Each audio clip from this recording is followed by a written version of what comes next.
Morning, August 19. He shall stand and feed in the strength of the Lord. Micah 5, verse 4. Christ's reign in his church is that of a shepherd king.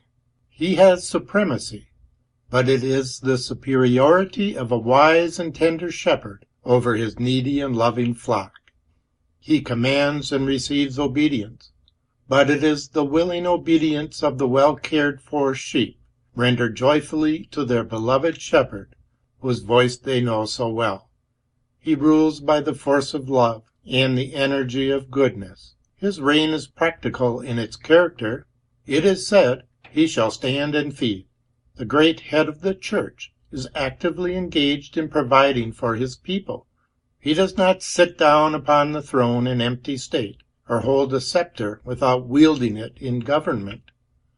No, he stands and feeds.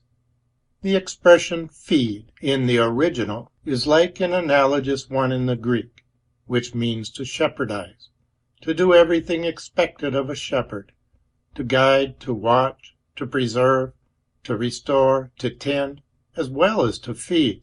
His reign is continual in its duration. It is said, "He shall stand and feed." Not, "He shall feed now and then, and leave his position."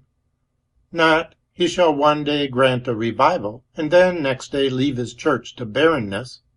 His eyes never slumber, and his hands never rest.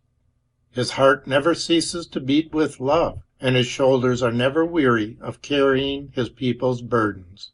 His reign is effectually powerful in its action. He shall feed in the strength of Jehovah. Wherever Christ is, there is God, and whatever Christ does is the act of the Most High. Oh, it is a joyful truth to consider that he who stands today representing the interests of his people is very God of very God, to whom every knee shall bow.